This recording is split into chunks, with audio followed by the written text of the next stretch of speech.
Welcome, everyone. Good evening. How is everyone tonight? Thank you for coming. I'm Jeff Bleemeister. I'm the museum's executive director, and it is my pleasure to welcome you to the opening reception of our Mustang exhibit, 6 Generations of America's Favorite Pony Cars. So thank you for coming out tonight. I hope you've had time to look around and see the cars. Everyone had a chance? What do you think? Do you like what you see? I'm going to present the chairman of our Museum Exhibits Committee, Mr. Richard Sills, who will tell you a little bit about the exhibit and all the things connected with it. The 2 exhibits we have Mustangs and Thunderbirds. You can't forget to see the Thunderbird display. Judging by the turnout of people we've had here, the cars in the parking lot, the whole thing, I think we've touched on something which we already know. Mustang's been around for over 50 years, and that's evident. The enthusiasm for the car is evident through the people we have here tonight.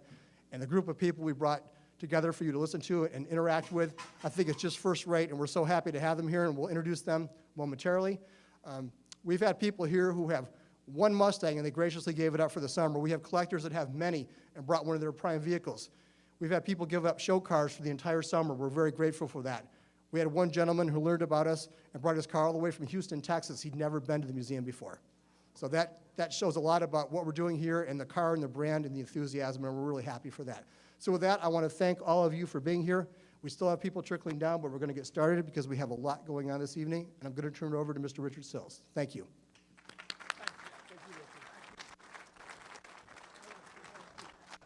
Good evening. I'm a museum board member, and the mission of our museum is to present the history of the motor vehicle in a way that's both entertaining and educational. And the purpose of our exhibits committee is to make sure that everything our visitors find here will always be interesting as well as first-rate quality. Tonight we celebrate the opening of 2 new exhibits that will run through October 14th, honoring the Mustang and the Thunderbird, 2 products of Ford Motor Company that have become icons to generations of car enthusiasts. Each of these cars is responsible for starting a whole segment of the car industry, and each one has attracted a host of imitators over the years. The Mustang, with its innovative styling featuring a long hood and a short deck, became known as a pony car. That's why our exhibit is named 6 Generations of America's Favorite Pony Car. Thunderbird created a class of automobiles that came to be known as the personal luxury car, sporty, highly styled cars that were designed for the personal use of their fortunate owners rather than becoming a family workhorse. My first contact with a Mustang began in the spring of 1964. I drove my 1960 Galaxy to Queens, New York to visit the 1964 New York World's Fair. Each exhibitor tried to outdo the others with the excitement generated by their displays. The Ford Pavilion featured the Magic Skyway ride, in which each guest rode in a new Ford convertible past scenes that featured dinosaurs, cavemen, and a futuristic cityscape. At the World's Fair, Henry Ford II unveiled the new 1965 Mustang, and Lee Iacocca, who would become president of Ford before the year was out, introduced it to the press. To say that the Mustang captured the imagination of the public is an understatement. The Mustang was featured on the covers of both Time and Newsweek magazines. The first day it appeared in the showroom, 22,000 of them were sold. Within the first year of production, they sold 400,000 Mustangs, far exceeding sales expectation. And by March '66, Ford had built 1 million Mustangs. Just as a side note, to tell you what Ford did with that 1 millionth Mustang, they realized too late that they had forgotten to retain the very first Mustang produced with serial number 1. And they traced it and found out it was sold to an airline pilot in Newfoundland, Canada. They tried to buy it back from the pilot, but he didn't want to sell it. In 1966, Ford offered to trade him the 1 millionth Mustang, which was a fully loaded brand new car, for his Mustang number 1, and he agreed to take the trade. So Mustang number 1 is now in the Henry Ford Museum. The Mustang was a great success for a number of reasons.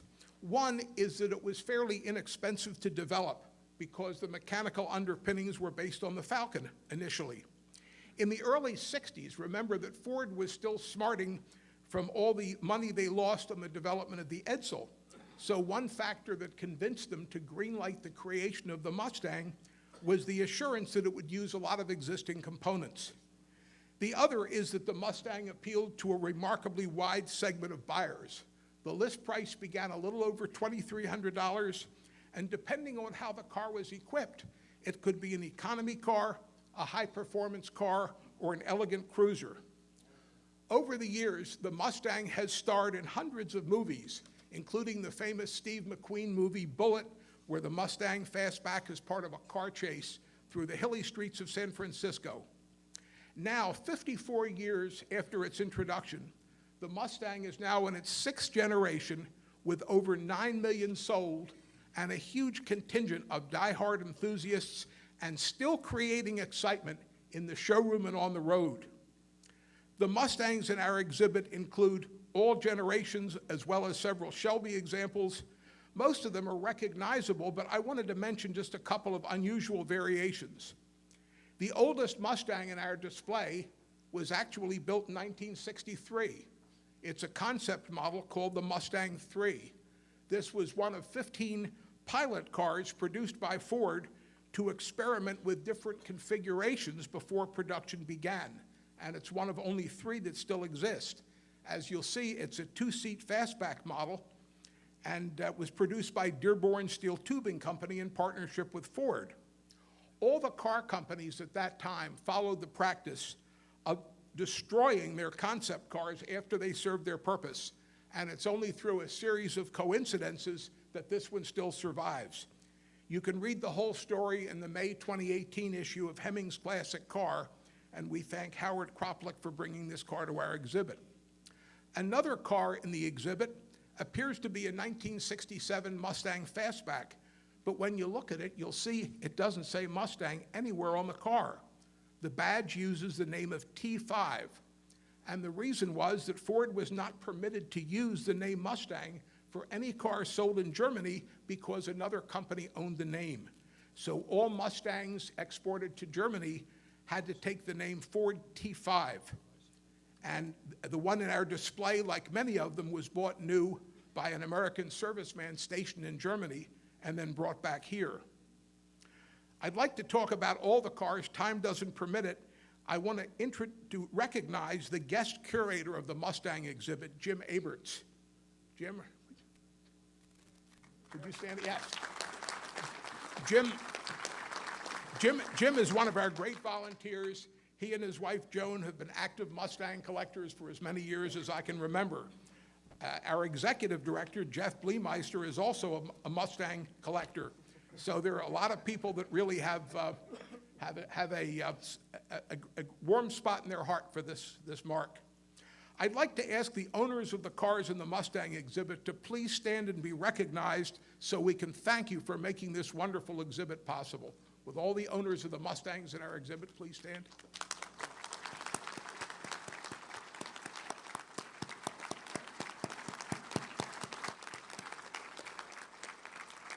Thank you, because without you, this would not be possible. The Thunderbird exhibit appears in the Williams Klein Gallery on the main level. This is the area where you first enter the museum. It looks like a dealer's showroom. And this exhibit is brought to us courtesy of the International Thunderbird Club. The Thunderbird was produced from 1955 through 2005 with a 4-year hiatus from 88 to 2001, from 98 to 2001. Unlike the Mustang, the Thunderbird was never intended to sell based on price. It was always in the middle to upper price range, but nevertheless, Ford sold almost 4.5 million of them during the life of the model. As we all know, the '53 Chevrolet Corvette was the first modern 2-seater car made in America after World War II. And in one sense, it can be said that the Thunderbird was created to compete with a Corvette because both are 2-seater open cars. But where the Corvette was marketed as a sports car, the Thunderbird was described as a personal car. That is, a sporty car that was more upscale and with more comforts and conveniences for the driver and passenger. Which version did the drivers prefer? I'll give you a hint. In Thunderbird's first model year, 1955, Ford sold over 16,000 Thunderbirds, and that year Chevrolet sold 700 Corvettes. So that's a margin of more than 23 to 1. As years went on, the Thunderbird created its own market niche, with many competitors following suit in a category known as the personal luxury car. In its last generation, from 2002 to 2005, Thunderbird returned to its original two-seat configuration, but with a generous helping of luxury and convenience features. The International Thunderbird Club welcomes owners and enthusiasts of all years of Thunderbirds. We have 3 great examples in the Williams Klein Gallery. One is a well-documented tribute to a high-performance 57 Thunderbird that became known as the Battlebird. This car proved Thunderbird's prowess on the racetracks. They were originally called Super Thunderbirds, but the press started calling them Battlebirds because they were designed to battle the Corvette. The Battlebirds were built to run on the sands of Daytona Beach, and one of them exceeded 200 miles an hour there, so it's got quite a provenance. We have a 1960 Thunderbird coupe representing the last year of the squareback generation, a red and white car that's won more prestigious national awards than there's even time to mention, including the AACA Grand National, the AACA National Award devoted to Thunderbird, and the ITC Senior Award. In the late 1950s, the royal wedding that captured the imagination of most Americans was one in which a Philadelphia girl named Grace Kelly married the Prince of Monaco. To capitalize on the public interest in the local girl who became a princess, Ford introduced a special model Thunderbird in 1963 that was sometimes referred to as the Princess Grace model. Its official name is the Principality of Monaco Thunderbird, and only 2,000 were produced. And Ford reported that Princess Grace was responsible for the unique color scheme of rose beige with rosewood interior trim. I could talk all evening about these cars, but you need time to look at them, and there's a lot more going on. So at this point, I'd like to recognize the guest curator of the Thunderbird exhibit, Bart Bartasavich, who is the president of the International Thunderbird Club, for his remarks.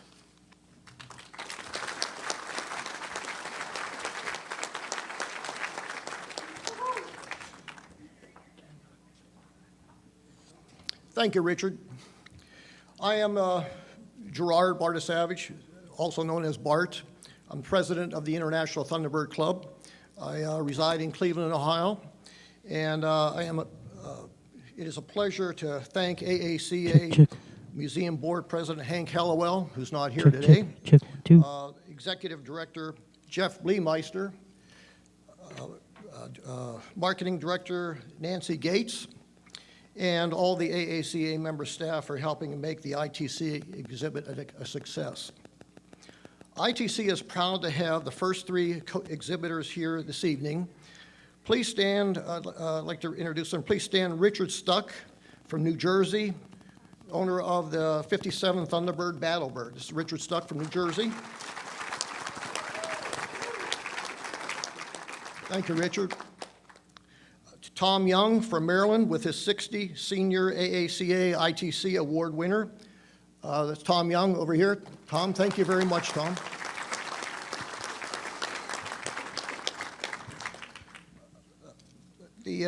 Steve and Myrna Wishnick, who shipped their 63 Principality of Monaco up from Florida. Steve and Myrna, please stand up. Thank you.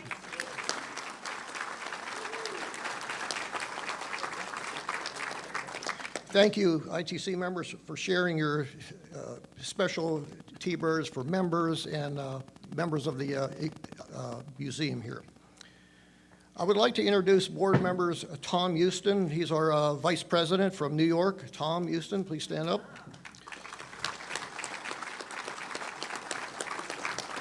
Our local chapter president and board member from Mechanicsburg, PA, Bob Hilton. Is Bob here? Bob's back here.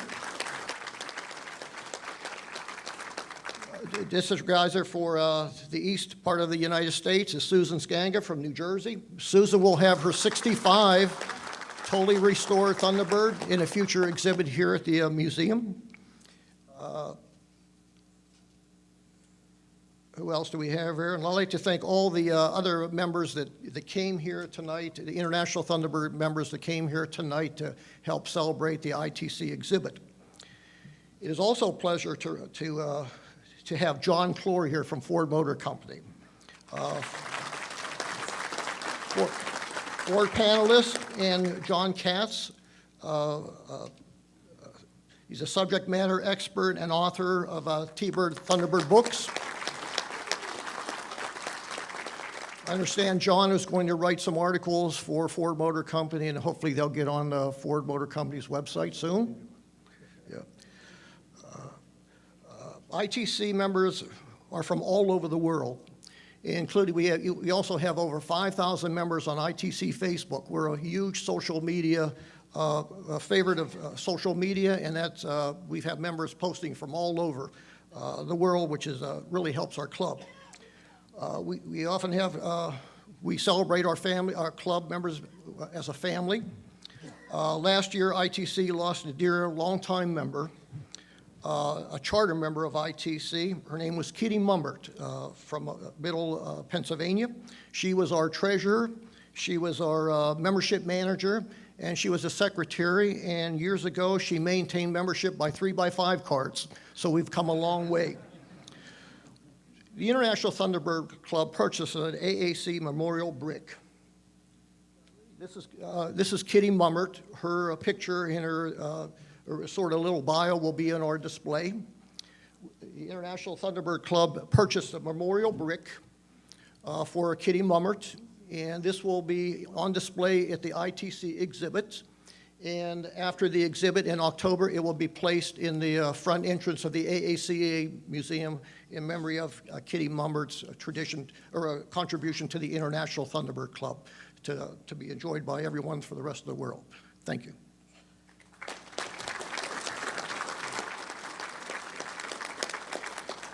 Two years ago, ITC had an international convention locally, and the AACA Museum hosted our club over here. We had all the Thunderbirds in front of the museum, and we had a wonderful time, and we thank the museum for hosting us.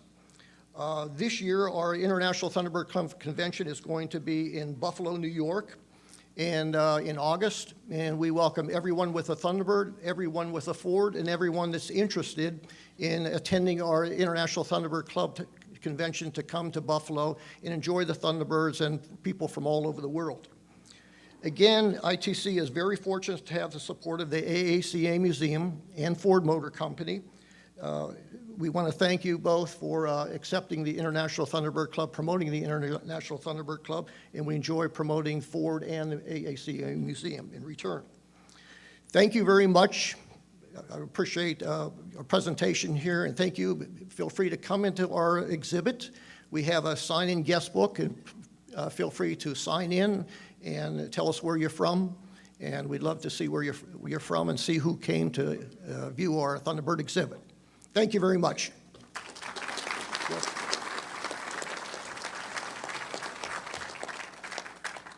Bart, before you go, this is for you as our thanks for your participation in the museum. Thank you for being Thank a you partner. very much. Thank you very much.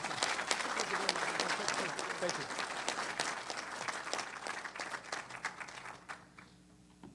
Thank you. You're welcome. Thank you, Bart. Thank you, Richard. And thank all of you for being here tonight. Now we're going to get to the heart of our program. When we decided we were going to do a Mustang exhibit, my first thought was I want to kick the program off, the exhibit off with a bang. And to do that, I called my friend John Clor. I say my friend, but John Clor is everyone's friend. And if you're a Mustang owner or enthusiast, you want to talk Mustangs, he's really your friend. I mean, that's the title of his job, and I thought I had a cool job. So when I told him what I wanted to do, I said, can you come see us this evening? Can you bring some of your friends with us? And he did just that. We have a distinguished panel here. I want to get to the heart of the program, so I'm not going to spend a lot of time introducing them and their credentials. You can talk to them later. You can talk to them tonight. They're going to tell you all about what they did in designing, building the Mustang, and continuing the brand for 50 years. We have almost a continuous a time frame here of Mustang development, and we also have a Shelby person here. So this is a rare opportunity to really get behind the scenes of Mustang, and I'm going to turn the program over to our friend Jim Aberts, the guest curator, and he and I are going to ask all these people, these gentlemen, a couple of questions, and we're going to have a conversation, and you in the audience will get to participate a little bit later on. So thanks again. I'm going to turn it over to Jim, and we're going to have a great night.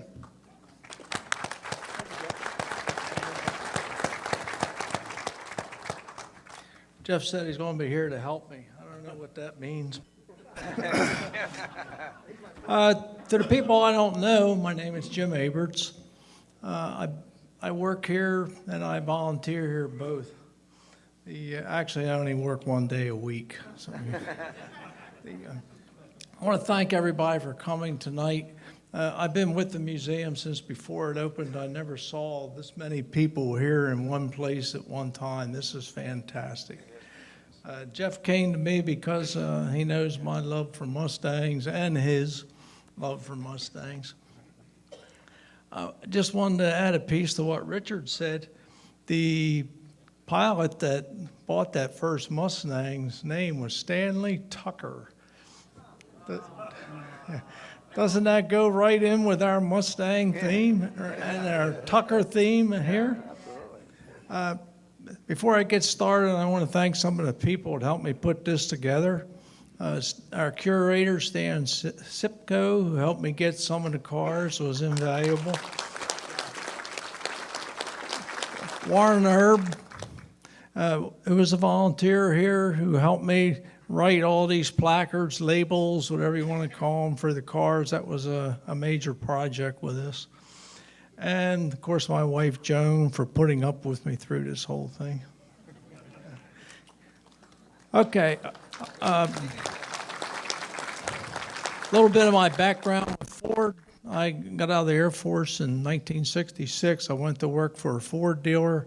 37 years I was a Ford parts manager.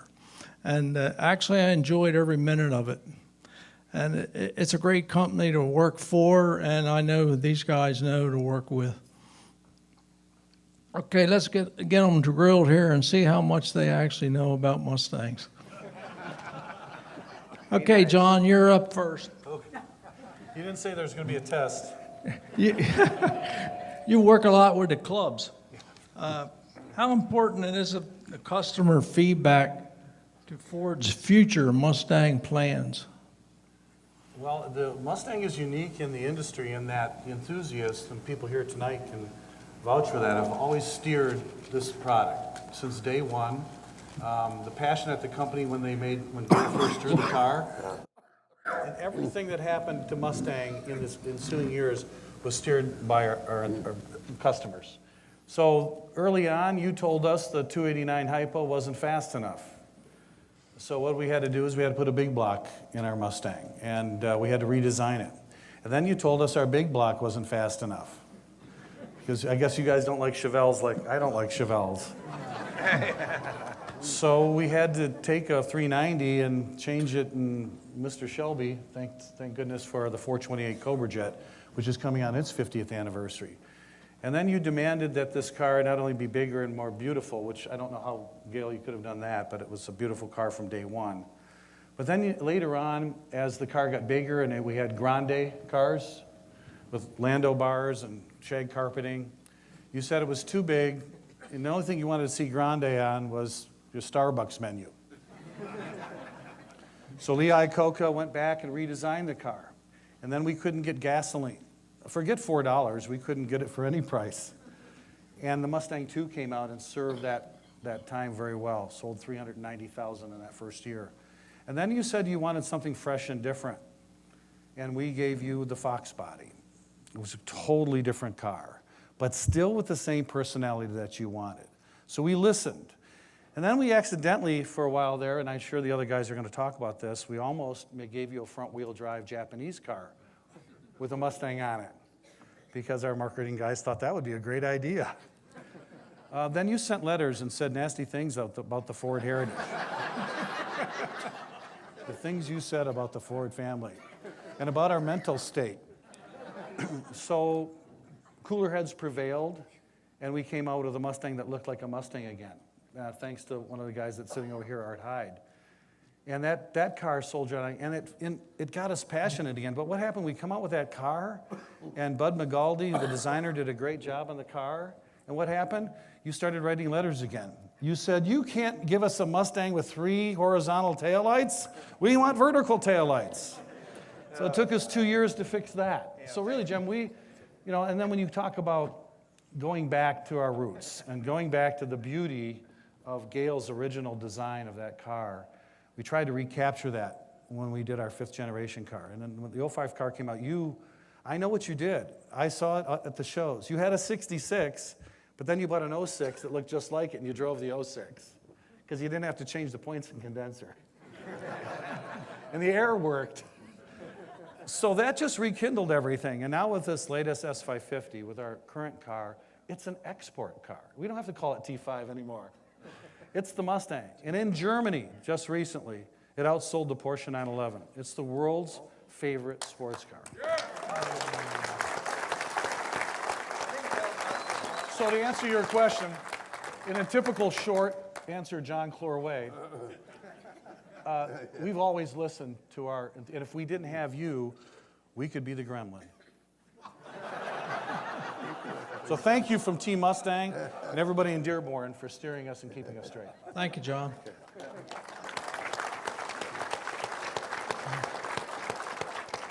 Okay, Gale, it's your turn. Many car designs were done on a table napkin. I read where you planned the Mustang design on the kitchen table. Is that for me? Yeah, that's you. Who else? Yeah, I hear you planned the Mustang at home? Yeah. Tell us a little bit about it. What's that? How you designed a Mustang at home on a napkin. I read that in a book somewhere. It was on the kitchen table. Yeah, did. it said it was on, okay, tell us about it. How'd Well, it I come did- to you?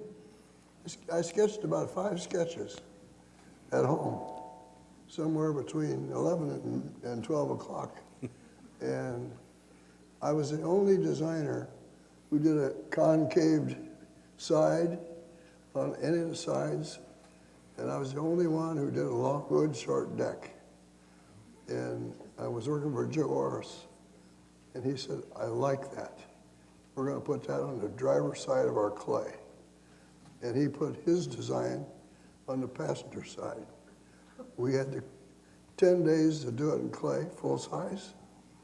I was leaving one night at 11 o'clock when I was working on the 65 Galaxy program, and the clay modeler manager came and said, Gale, we aren't gonna make it.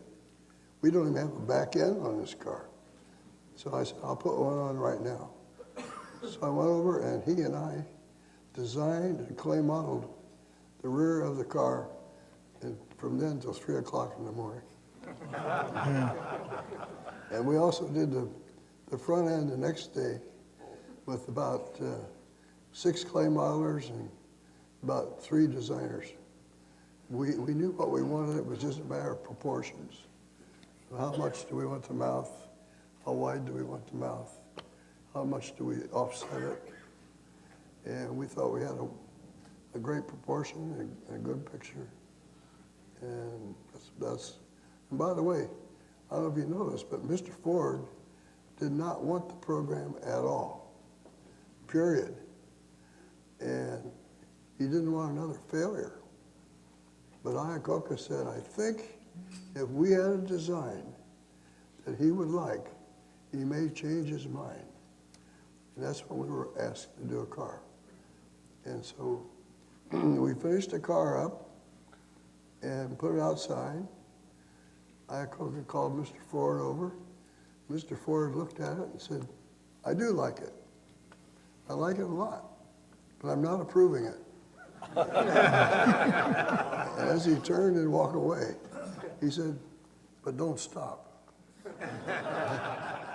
And AACA said, we got it. Thank you, Gale.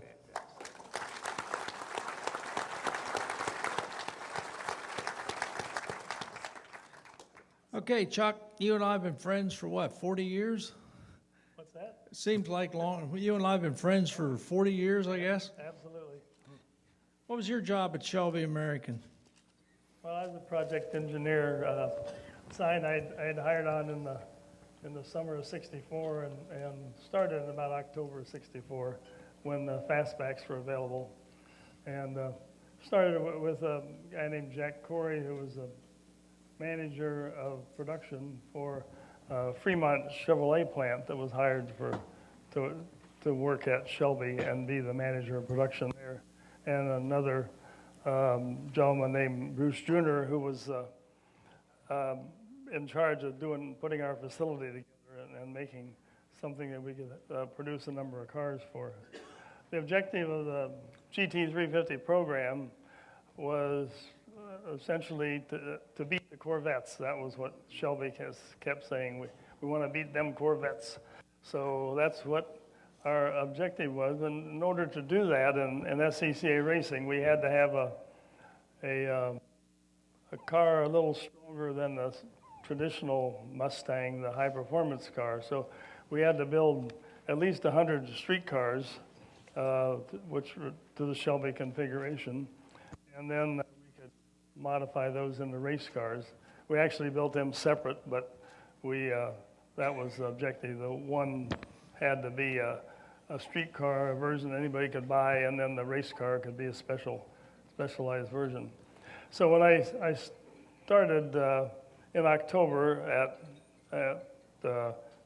as a Shelby employee, and the first thing I ended up having to do was learn what the program was, because I knew we were going to do a special Mustang and sort of the objective of what it was, and had heard a few of the details, but I really didn't know the fine details of the car.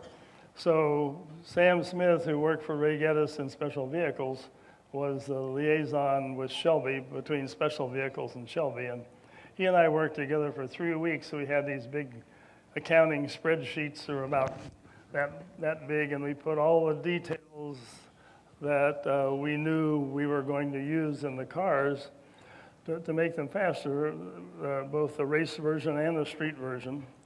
And we had to figure out what we knew about what we had, what was available, what was already in the pipeline for production to try to get the all the parts we needed. The production parts for the Shelby, some number of them were installed at the factory, like the 9-inch rear axle and the high close ratio transmission, which was more of a competition transmission. That was supplied by Borg Warner and was sent to the factory, and the factory put those in. So when we got the cars, those cars, we didn't have to do that. We had to do a lot of other things, but part of the time spent in that 3 weeks was detailing all the parts that we had to assemble and put together, figure out who we had already acquired production suppliers for, and who we needed to go after, and talk more to the suppliers, and the details of nuts and bolts, fasteners and everything, so what we took off we could put back on, things like that. So that was we really spent an intense 3 weeks getting that, all those details ironed out. And then I went out to LA and started working at Shelby. Well, the Mustang program was sort of a poor sister at that time. It was just, it was the very beginning. And when I first started, we didn't have any cars yet. We had, the Cobra guys had they'd been building the Cobras and racing them and been very successful. So they sort of looked over at the Mustang area, which was only a few people at that time, and were waiting to see what was going to happen. We were sort of poor sisters at the moment. But we eventually we got, early in November, we got 3 cars, 2 to be race cars and 1 to be a street car. And we ordered them special from Ford with some deletions of things we were going to replace. But the cars had to come off the assembly line at Ford and be driven off the assembly line. So we had figured out what parts we could leave off and what parts we had to leave on that we weren't going to use. And that was done. Excuse me. I spent sometime after we got the first three cars, we built a race car and a street car, and then held the second race car back for the next thing. So by the end of the year, our goal was to have a dozen street cars built and and ready to show to people. We almost made that. I went home Christmas time to Michigan and got married, and then Joanne and I drove back in our her car and a U-Haul trailer with some wedding gifts in it.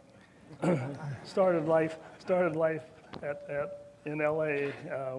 With Shelby, but the And Joanne's we- here tonight with Chuck, too. I'm sorry to interrupt you. That's all right. Excuse me. When we got back there, the first thing Shelby said was, "Okay, everybody on this program is going to work 6 days a week, 10 hours a day," and so at that time you didn't do any shopping on Sunday. There weren't any stores open, so we had a hard time getting our house furnished, but eventually we did that. but we worked on the car. We built the first race car and the first street car. Finished the street car, of course, quicker than the race car. And so we had one car that was used as a publicity car, and for the press and anybody else that was interested in seeing what a car looked like. And we started building cars. First dozen cars were built on jack stands in a second building that we had there in Venice. And those cars came along. Those are the ones they sort of became our prototype cars, though we didn't really consider we didn't really consider them prototypes at the time. We just considered them, production was starting and we were building them. And but the first 10 cars, we learned a few things when we started putting them together. If there were some things we hadn't figured out yet on pieces and bits, we got that figured out with those cars, and had a lot of meetings with in early time with Shelby and Sam Smith from Ford, and our production people, and Pete Rock, who did the external design stuff, sort of to see how the car was coming and get things moving.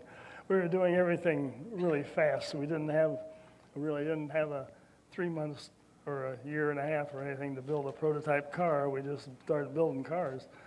And the race car, we had a guy named Peter Bryant, who was turned out to be an excellent designer himself, worked with me on the first race car, and then eventually Jerry Schwartz, who became my sort of lead mechanic in the race car build group for the next 3 or 4 years, came on board, and we got stuff started.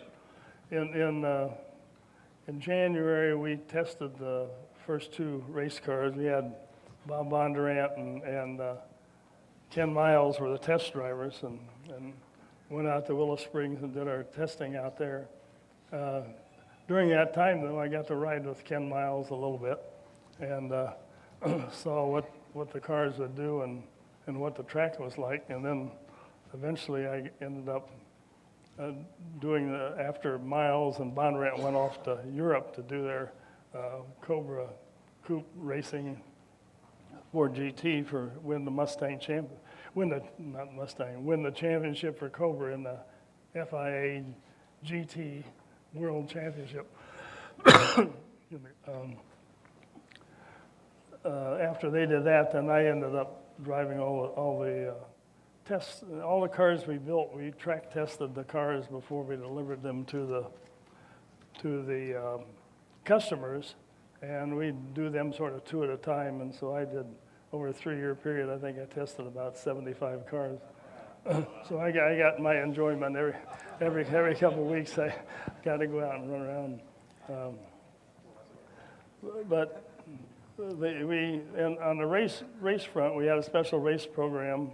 Lou Spencer and I were assigned to eventually to go with the car to all the divisional races on the West Coast, and be with it with Jerry Titus, who was our driver, and we ended up winning the West Coast Championship and ultimately the national championship runoffs in Daytona Beach. Well, thank you very much. Hey.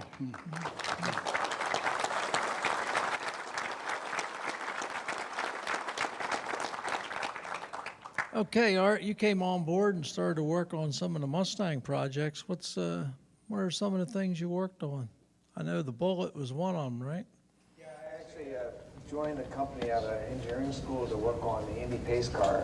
I had been working on turbocharged engines in Worcester Polytechnic Institute in Massachusetts, where I went to school. What year was That was 77. And then did the 79 launch and the 80 launch. And then I did the SVO engine. And then I did, like that one? I like that too. And then I had a period of time where I was in charge of the convertible Mustang and had to relaunch it at Cars and Concepts, which was a whole set of, that was like a snake pit. That was a very difficult thing to do. The convertibles are hard. Convertibles are very, very hard to do well. And then went on and became the body manager of the SN95. And then after that became the chief of Mustang. And so I preside over 2 generations of car, SN95 and the S197. And left S197 without time of program approval. You think about that a little bit. I'm going to come back to you later. Hey.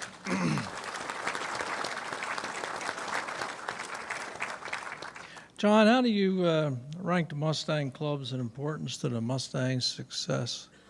Oh, wow.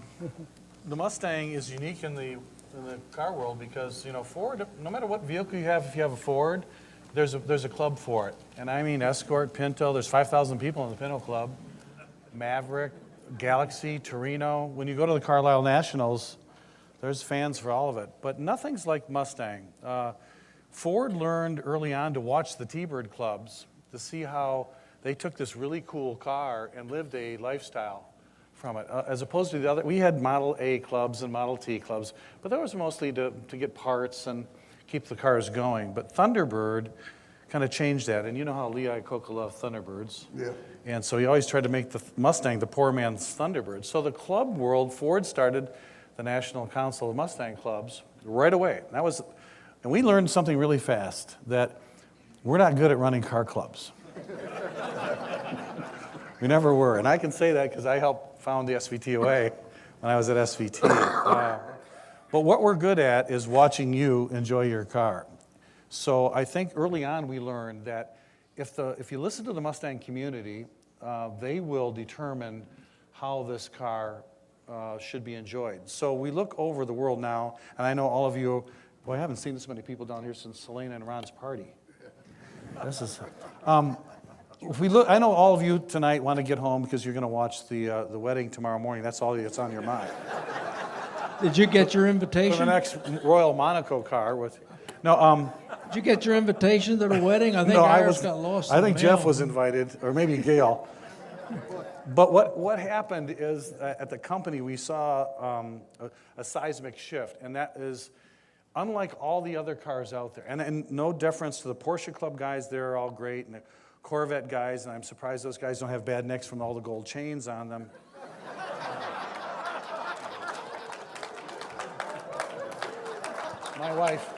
My wife said, don't say those things. So hurtful. And there are a lot of great clubs, but what happened was we learned as a company that when we didn't save except for Shorty and a couple of we didn't save our concept cars, we were making cars.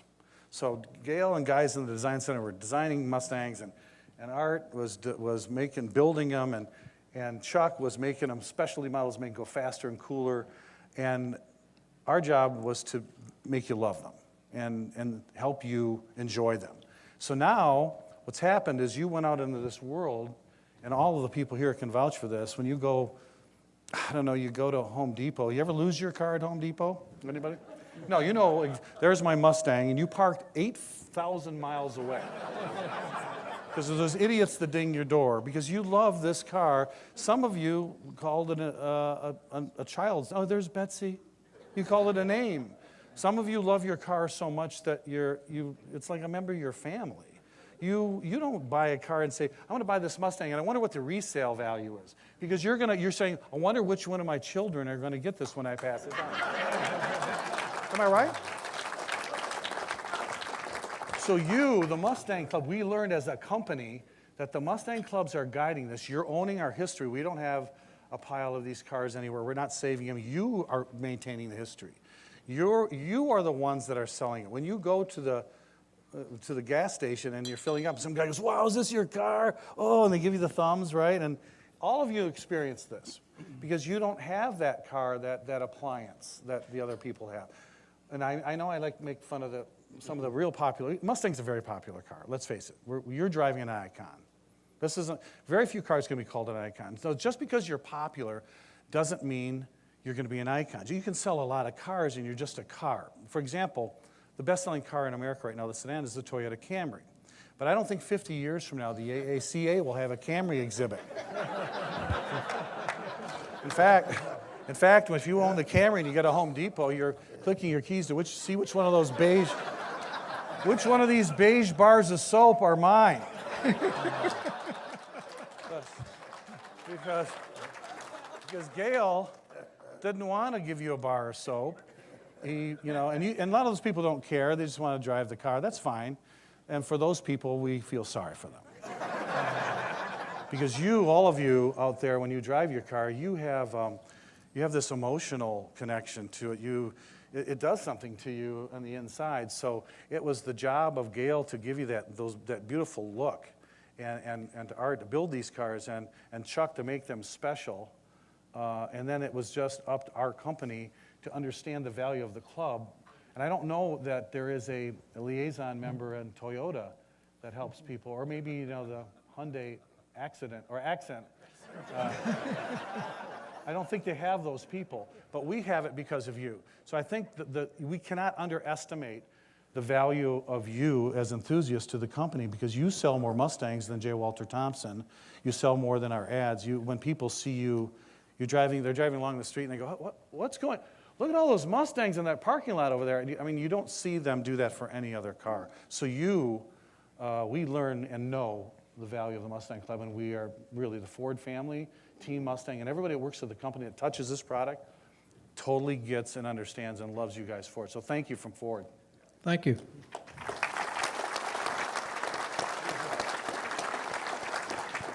Gale, as a Mustang designer, how do you compare today? The 2018 Mustang is supposed to be the best one ever.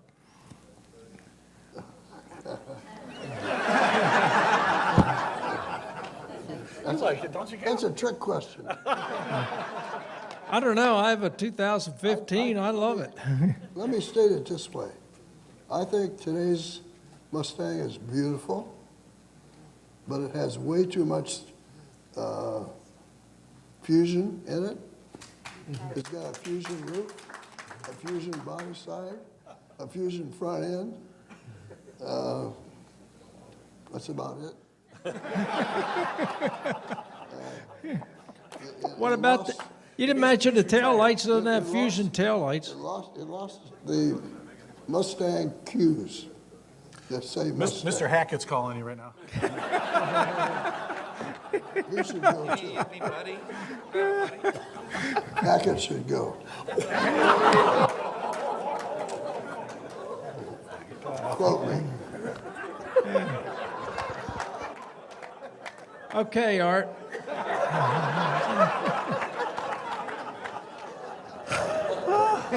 See, I can say that. I'm old enough to say that. He didn't say that.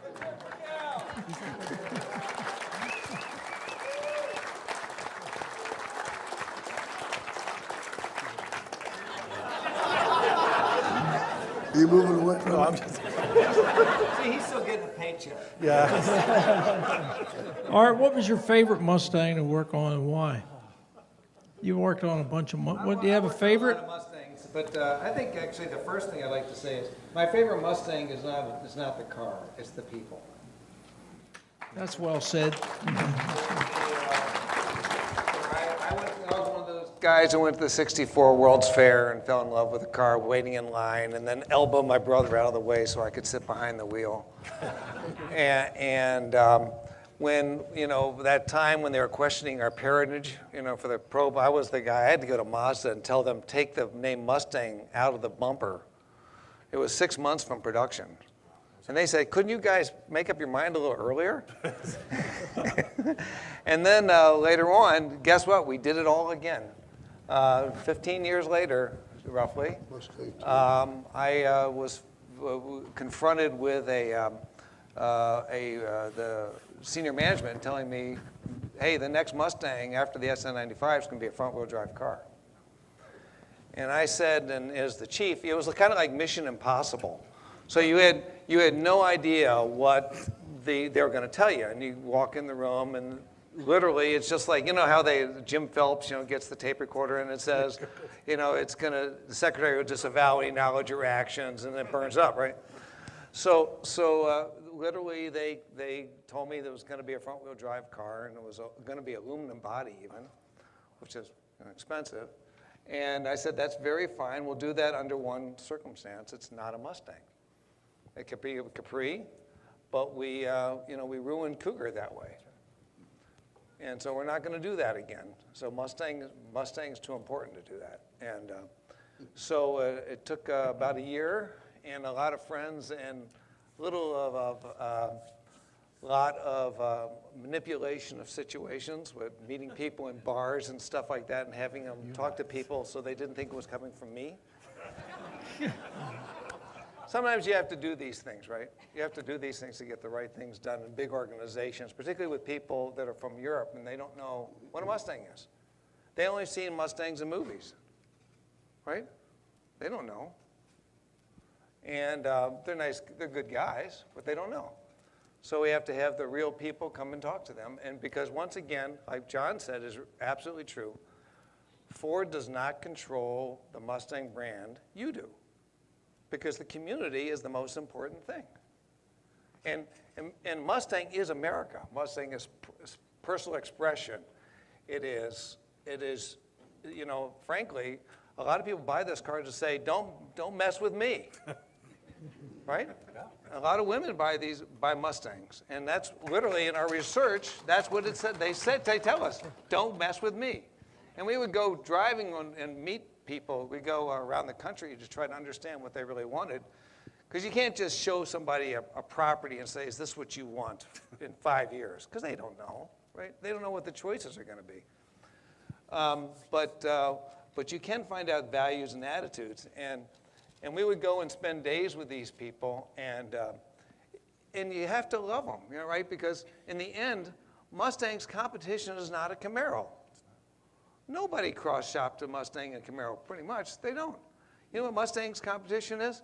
Is vacations and big screen TVs and other use of disposable income. That's why we made the S197 to be, frankly, just like the car that Chuck worked on, right? And what Gale worked on. Because the most important thing is people wanted a Mustang. They did not want a modern car in some sense. They wanted a Mustang. Instant vacation.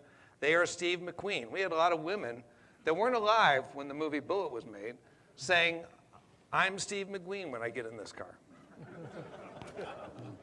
And that's great, right? It's fantastic. Toyota would kill for that. Oh, man. And I've worked with a lot of guys from Toyota. I have tremendous respect for Toyota. But they just don't get it. They don't understand. They tried. Supra and Celica, they tried. But in the end, so I think my favorite is there was a string of them, but ends in probably, I love the 2001 Bullet because that was a fun car to do. And I love the Mach 1 because frankly, Mach 1 saved the Mustang. If there wasn't a Mach 1, there would not have been an S197. The Mach 1 was done to demonstrate that when I took over Mustang, we were losing money. That's why they wanted to go front-wheel drive, to save money. And in the end, the Mach 1 had more profits than the King Ranch pickup truck. Most profitable car Ford had made up to that point. More than Lincoln's. And it saved the car. So Mach 1 has got an important place. But in the end, I have a special spot for S197, and it's just a beautiful 05 car that we got. Sean Tont did the original theme, and we had a team of designers working on it, and I think that they captured it really well. And they did have a lot of Gale's design clues that he was just talking about. There's nothing wrong with that, because when the new Porsche 911 came out in 2005, I know we had a new Mustang. What did the media say? Oh, Ford doesn't have an original idea. That Mustang looks just like the original Mustang. Oh, Ford. But when the 911 came out, what did it look like? A 911. Yeah. Did anybody say Porsche? No, because at this point, folks, Mustang is now in your head so much. It's like it's that shape. It's like a Coke bottle. You don't have to have a label on it to know that's a Coke bottle. The Mustang is in our eyes and our minds. We know what it's supposed to look like. We clinicked the S550 with no badges on it, but just because of the way it flowed, people said, is that the new Mustang? They didn't say Fusion, but they did say. The announcement is Mustang will replace Fusion in NASCAR. But it's because by now it is such an icon. We're driven by this beautiful shape, and I hate to say it, but it's true. You guys and you gals are buying this thing because it's beautiful, and when you drive it, people look at you and they go, "Wow, that's what you want." That's why you don't need. Nobody in here needs a Mustang. Nobody. Right. Nobody needs a Mustang. Except emotionally. You have to want it. You have to And then want I've asked this question, Art, and then you say when Chuck was involved, and the Shelby's now what we do. Yeah. When we got 662 horsepower, I made the mistake of going to a club meeting and said, who needs 662 horsepower? The entire room raised their hand. Really? Really? Come on. What's wrong? Here's the problem, that because of these gentlemen, they've made something that turns all. I'm not saying anyone here is old. I have gray hair. Young at heart. I'm saying We're they've all turned young at every one of you into a 16-year-old. You act like a child. When you're driving out of here, I'm gonna hear pipes and tires. Why is that? You're children. You are nothing but overgrown children, and thank you for being that way. Thank you very much.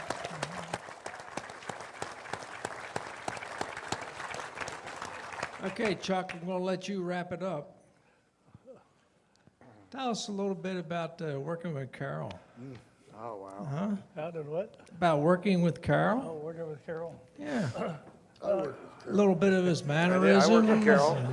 Carol Shelby was a very complex person. Oh, yeah. Everything you've heard about him probably is true. And it's all different angles. But to work with him, he was in the factory, our offices, every day pretty much, unless he was off traveling somewhere. He came to the races, for the Trans Am races, and of course went to all the international races when they were doing that. So he was always there and paid attention, but he sort of, when he had people working in certain tasks and so forth, he sort of turned things over to them and didn't really meddle very much. I mean, he might say something, offer a suggestion or verse an opinion, but he never hovered over his employees and badgered them into doing something. But he was a very persuasive person. If he wanted you to do something, you ended up getting the idea.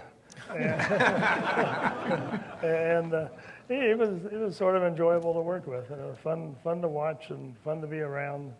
And in the later years, when we had a lot of gatherings, there's a museum in Boulder, Colorado, where we had Shelby people got together and Carol was usually there in December of each year for over several years. Jack Sears, who was one of the British drivers that drove the GT40s and the Cobras, would come over for that, and he was always very respectful of the people that worked for him in those early years, and he was very thoughtful and kind to them, and never had anything bad to say about the group, because we had such a tremendous shop full of people that were knowledgeable and interesting and dedicated, worked hard and worked well together.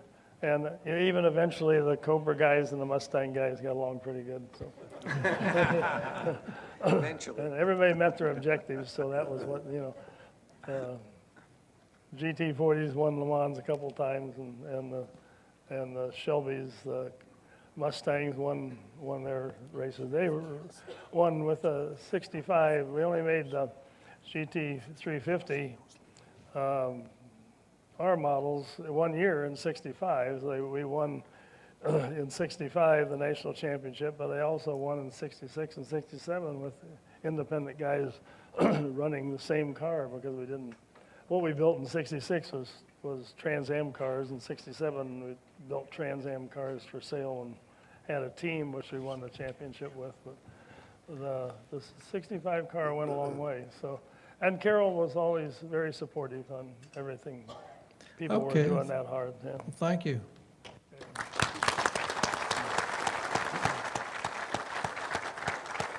Well, Gale, how'd you like to tell us about Lee Iacocca? Oh, geez.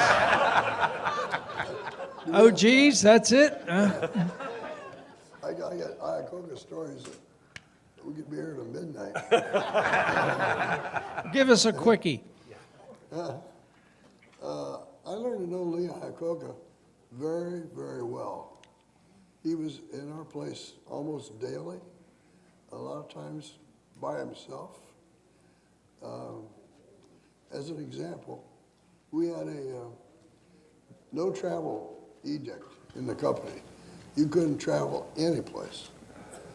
And he was there, he was leaving, and he turned to me and he said, "Gale, are you going to the Frankfurt, Germany auto show?" I said, "No, Lee, we can't travel." He said, "I want you to go. Take your wife and go to Frankfurt. In fact, I want you to go to all the auto shows in the world, the major ones." I said, "I can do that." I said, "You want me to give you some feedback?" "No, I don't need any feedback. I just want you to go." And so, if Iacocca didn't like you, you were gone. He was tough but fair. And as an example, he came over one day, usually with a group, but once in a while by himself.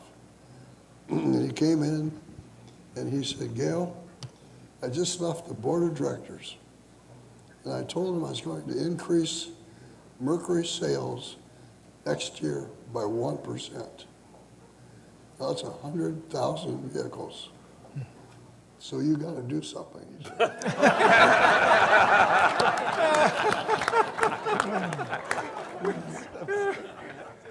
So we put, this isn't the end of the story.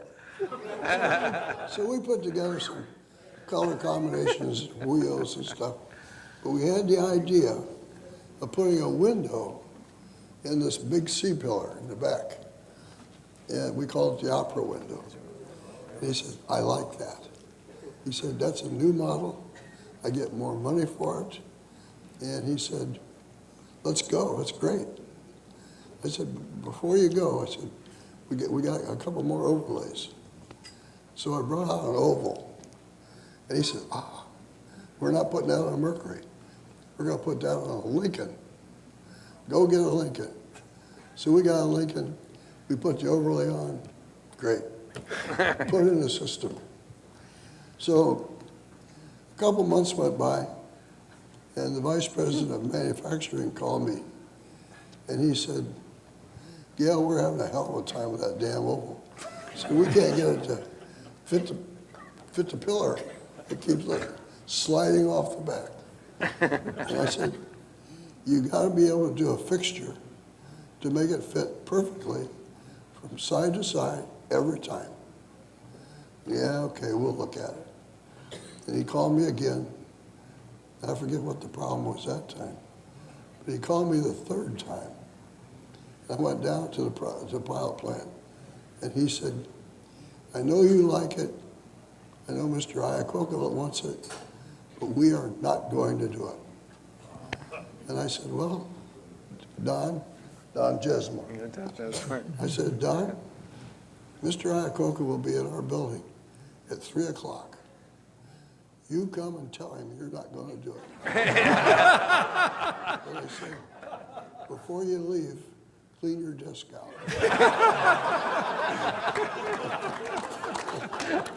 And because we had oval windows at Lincoln's. Thank you. That's a great story. I want to thank all four of you for being here. Can we have a round of applause for them?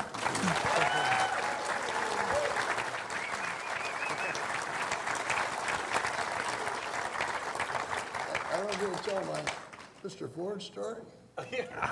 You want to tell one more? Yeah. You want to hear one more story from? All right. I have more people say, I get hardly talk tonight. How well did you know Henry Ford?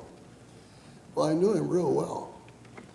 In fact, every time he would come, he'd always say, hi, George, hi, Gale, hi, Frank. Every time. He knew everybody. He was very friendly. But anyway, I got a call one day, and his secretary said, he had his office downtown Detroit. He said, Mr. Ford wants you to come down and talk about a design project he wants to talk to you about. I said, okay. And of course, I got in the car. Immediately, I went down. I got there. His secretary said, Gale, he's not going to be here for 3 hours. He said, you want to wait? You want to come back? What do you want to do? I said, I don't want to do any of that. He said, well, let me take you up and show you his office. So we went up and he looked at it. He had a beautiful office in the top floor of the towers. And we walked around. He said, I can tell you what he wants. I said, you tell me that. He said, well, Mr. Ford has racehorses over in London. He wanted to talk to you about it. A new design for the jockey uniform. So I went back and I got a hold of a real good designer. And I said, go to the library and look and see what they wear. I need 4 designs. And he did a beautiful job. Put them on beautiful boards, all in color. And I took them down to Mr. Ford's office. And naturally, he wasn't there. So I left him, and his secretary said, which one do you like? And I said, I like that one. That's it, I'll tell him. So months went by. Never heard a word. So one day I was in the men's room. He came in, he put his hand on my shoulder. He said, Gale, he said, I should have gotten back to you. He said, I liked all the designs you gave me for the jockey. But I used the one you recommended, and the horse is doing fantastic.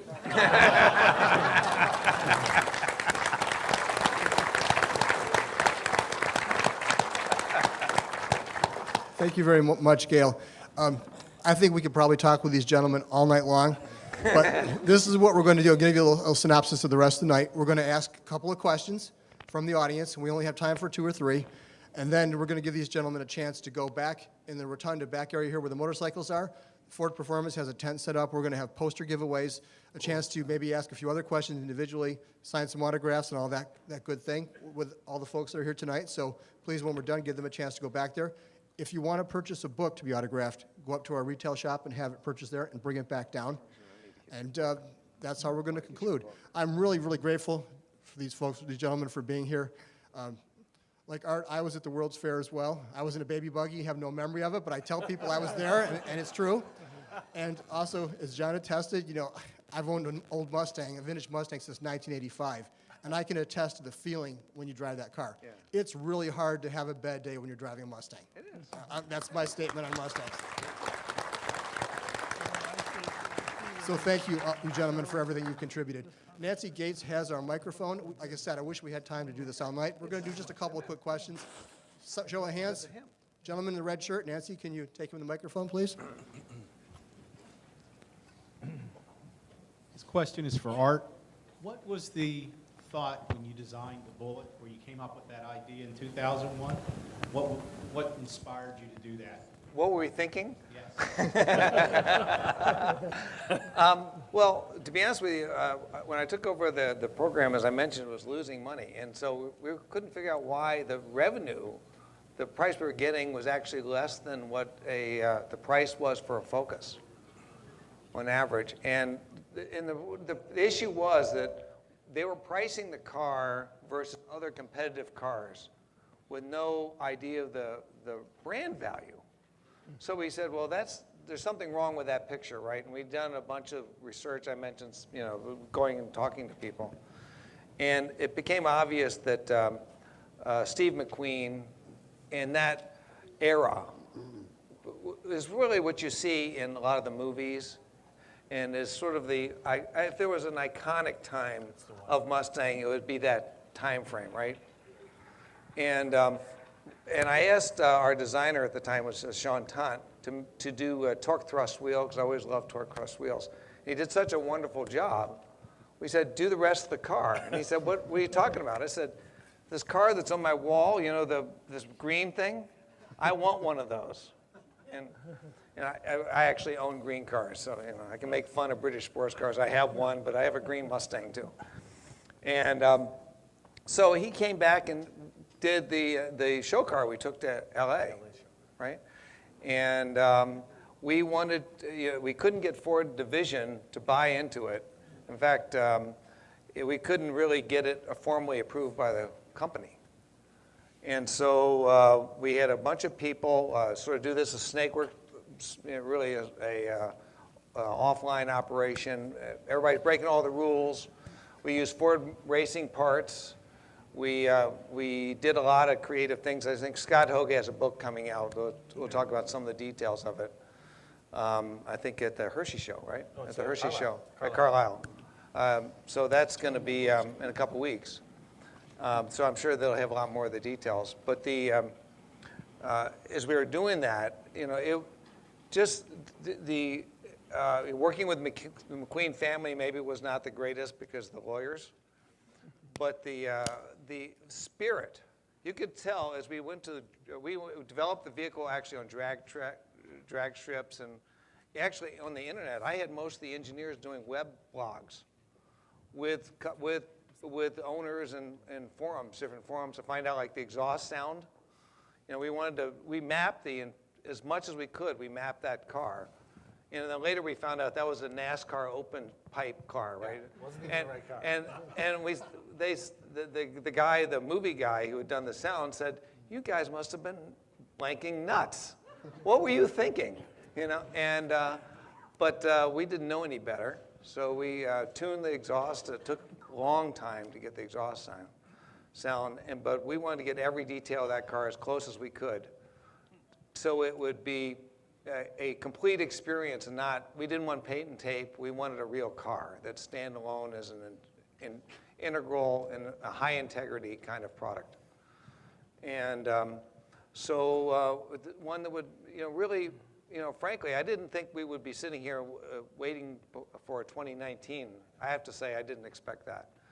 But we knew that there was a nerve there that we could touch after we started developing it, and just the reaction we were getting on the internet.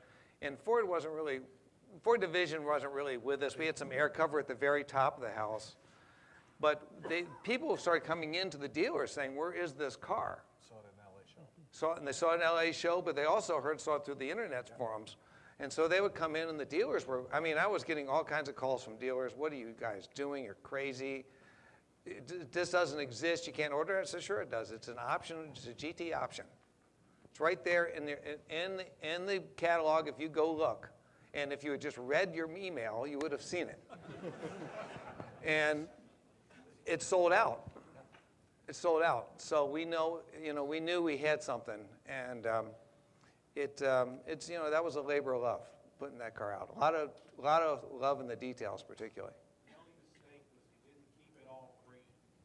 Well, okay, so that's a long story. So I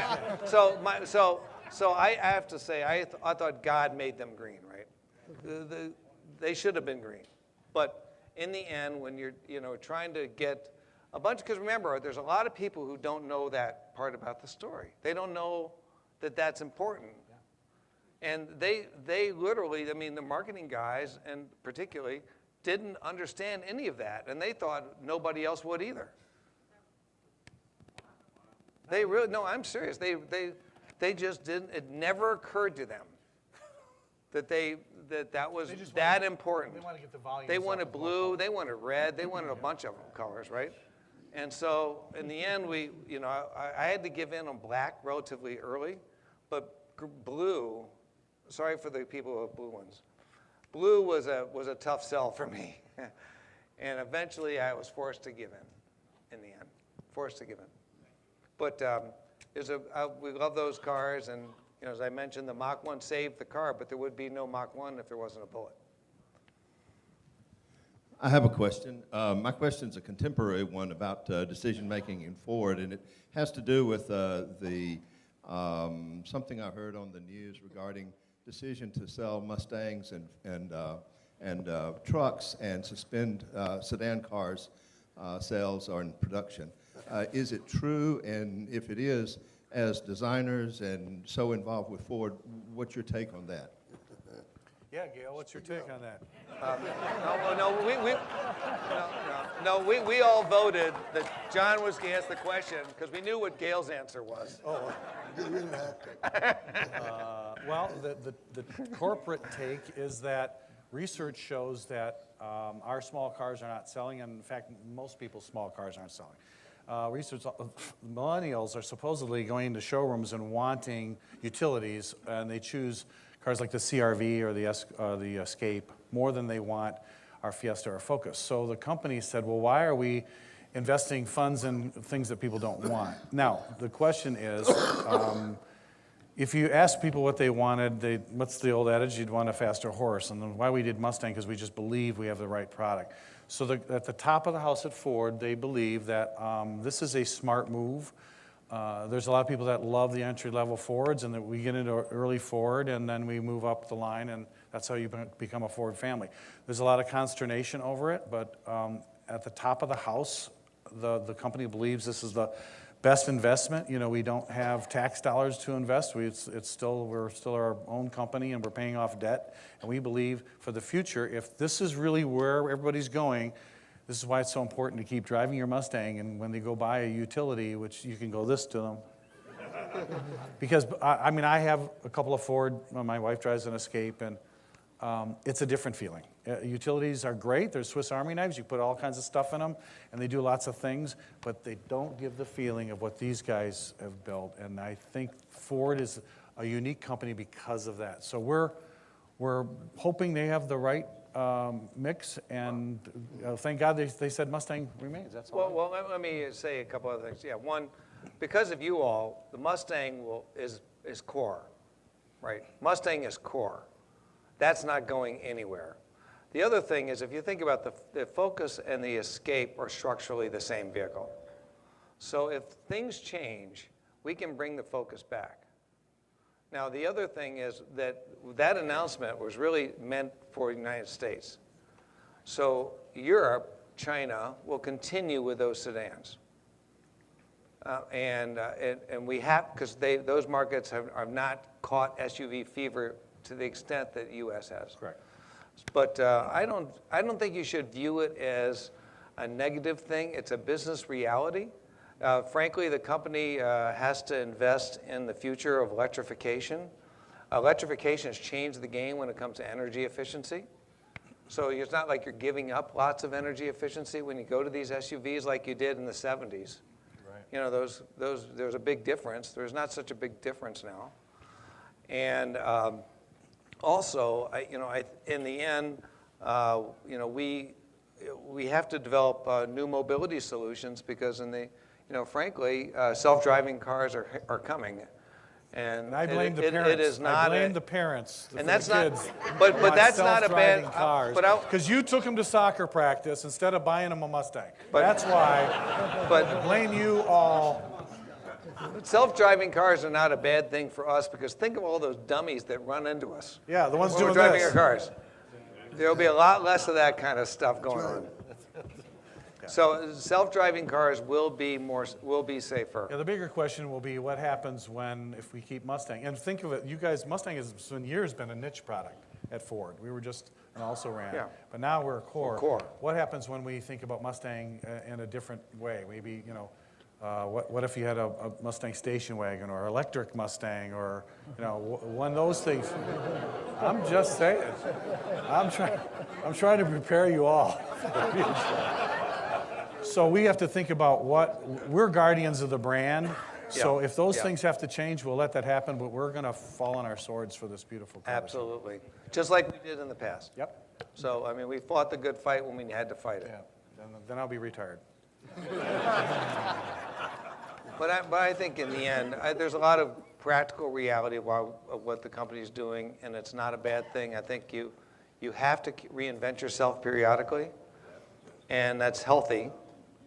Well, and Mustang's done that. We have done it. I mean, you guys were the ones that forced us to build this insane muscle car Mustang really was never, when Gale did that car, that wasn't a muscle car. Yeah. And you forced our hand, and now, He forced our Dave Parasak, thanks a lot, Chuck. Because Dave Parasak hates things named Hellcat. And why we're doing a GT500, a Shelby GT500, we are doing a Shelby GT500. They know. Is because of you, and you're forcing us to turn this just regular car that everybody can afford into this insane muscle car. So the glory years, the lesson here is forget all these wonderful cars from the 60s are awesome, and they're the best things we built. But right now is the glory years of muscle cars. So if you want in on that game and you can't buy anybody's car out here because they will not sell it to you, buy a new one until the government says we can't drive those on public roads anymore because they are just awesome. They'll be on the roads forever. I hope so. Yeah, forever. Yeah. A lot of people ask, is Thunderbird coming back? And there are so many people at the company that absolutely love the Thunderbird brand. And I know the guys, there's so many people that understand the value of that brand too. We have great brands. And the great thing is we don't call them the XR4 GLS1 XG. We used to. What? Yeah, we used to. we had an Exrati one time. Yeah, we had the Exrati. But Mustang means something to us, and thank God we have. Lincoln is learning that lesson with. Yeah. Yep. And now they have Continental and Back stuff. to names. Yeah, names. I think you guys really connect with that, and with certain things we don't want to change. So keep your fingers crossed. Yes. Can you tell us more about the GT500? I mean, I know it's under... Yes, I could, but I really like working at Ford.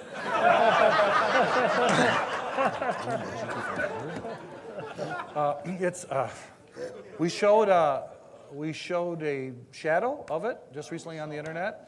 The design is unique, so it's a different beast than the GT350, which we now sell. Yeah. We really tried to honor Yeah, we Carol's did. legacy with our current car, and Yeah.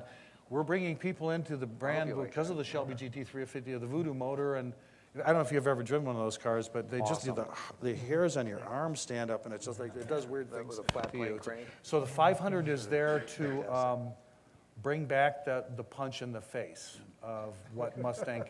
Don't mess with me. What you guys were talking about. This is a serious car for real serious people. It's not going to look like a 350. It's not going to act like a 350. Although I can tell you that unlike some previous early iterations when I was at SVT and we built the Shelby GT500 then, it wasn't so much a track car. We're going to incorporate more of what Carol wanted as trackability into the 500 that we didn't do before. Right. They're saying, what, over 700 horsepower? Again, I really... A lot of you people are on social media, and a lot of things we do at the company... Oh, bull. I'm taking a picture of you. Mr. Hackett, I can't tell you. I mean, I wish I could. It's really exciting. And we just had the Mustang Club of America come to Dearborn and sit with our team. We showed them a peek into the future. And I can tell you this, that the board members that we brought in loved what we had for the 500. They loved what we have for a feature car that we're coming after the Bullet.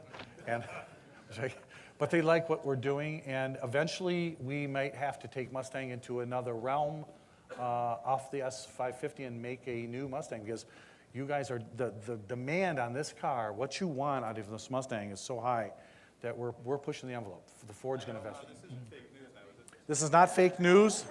No, not fake news. But I wish I could tell you more, but I can tell you this. More is coming, and sooner than you think. So don't wait. You don't have to wait for that each. We're going to give you the Chinese water torture treatment on this car. That's all I can tell you. Really. Because I have a mortgage. I think maybe one more question here, and then we're going to move these gentlemen back, and we can get a little more personal. Okay. Over here on the side.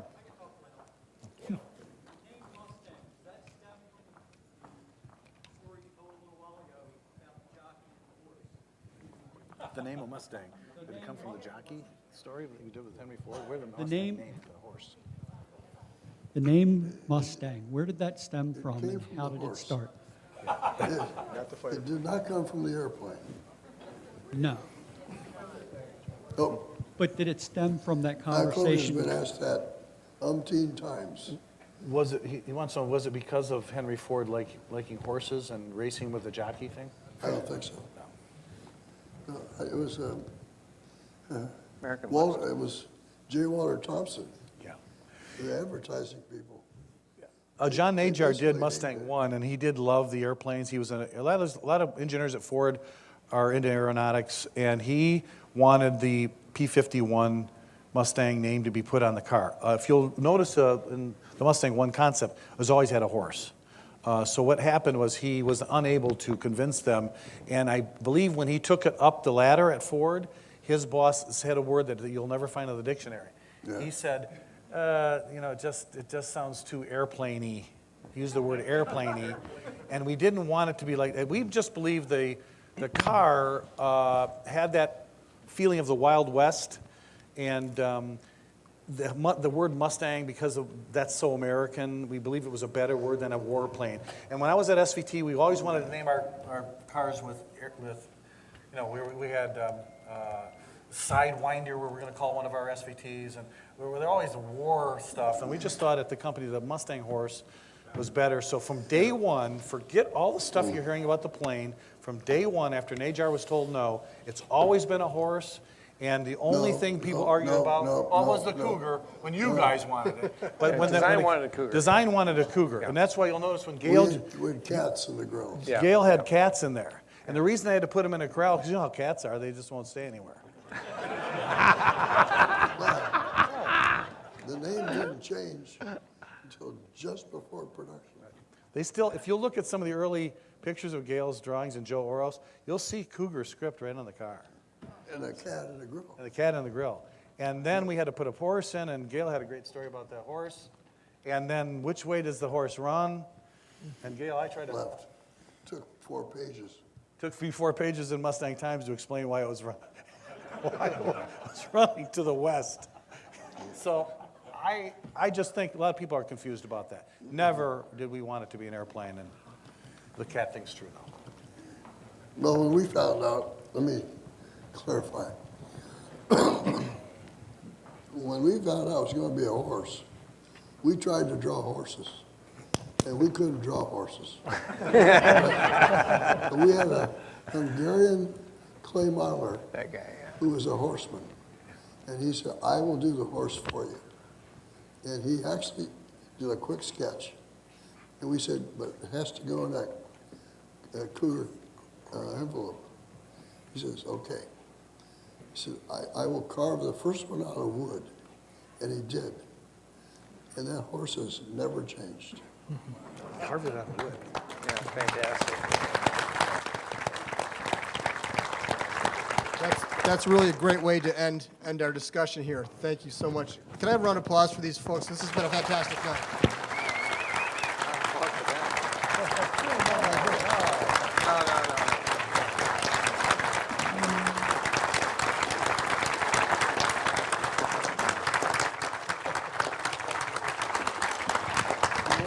Thank you so much for helping us kick off our exhibit in Grandstand. We are truly grateful.